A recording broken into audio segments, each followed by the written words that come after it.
भारत के एक घने जंगल के बीच एक ऐसा गांव छिपा है जहां सूरज ढलते ही लोग अपने घरों में बंद हो जाते हैं, क्योंकि कहते हैं रात में वहां कोई चलता है, कुछ ऐसा जो इंसान नहीं है। और जो भी उस श्रापित गांव में रात बिताता है वो अगली सुबह कभी दिखाई नहीं देता। बारिश से भरी एक काली रात एक युवक आरव अपनी बाइक से जंगल पार कर रहा था।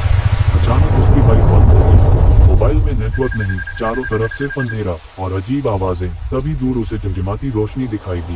एक गांव, लेकिन वो गांव बिल्कुल शांत था। गांव में गया, लेकिन अजीब बात ये थी कि कोई उससे बात नहीं कर रहा था। हर इंसान डरा हुआ लग रहा था।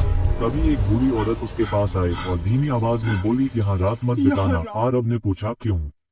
बूढ़ी औरत कांपते हुए बोली, क्योंकि आधी रात के बाद वो जाग जाता है। सालों पहले इस गांव में एक तांत्रिक आया था। वो अमर होना चाहता था। उसने काले जादू से एक भयानक शक्ति को जगाया, लेकिन पूजा अधूरी रह गई और उसी रात पूरा गांव श्रापित हो गया। एक एक करके लोग गायब होने लगे और तब से हर अमावस्या की रात वो आत्मा किसी एक इंसान को अपने साथ ले जाती है। कि ठीक 12 बजे पूरा गांव अंधेरे में डूब गया। हवा अचानक रुक गई और तभी धक धक धक आरव के कमरे के बाहर किसी के चलने की आवाज आने लगी। उसने खिड़की से बाहर देखा और उसका खून जम गया।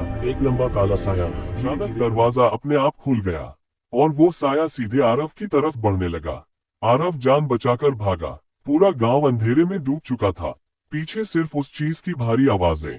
धम धम धम। भागते भागते आरव गांव के पुराने मंदिर तक पहुंच गया। के अंदर एक पुरानी मूर्ति थी और उसके नीचे लिखा था, श्राप तभी टूटेगा जब कोई बिना डर के उस आत्मा का सामना करेगा।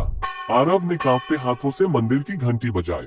अचानक पूरा मंदिर रोशनी से भर गया और वो काला साया चीखने लगा। होते ही गांव फिर सामान्य हो गया। लोग खुश थे, श्राप खत्म हो चुका था।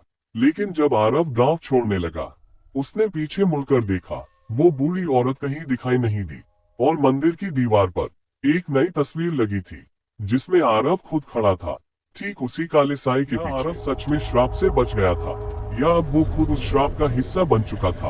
अगर आपको ये कहानी पसंद आए तो चैनल को सब्सक्राइब करें, क्योंकि अगली कहानी जल्दी आने वाली है। पार्ट 2 जल्द आ रहा है।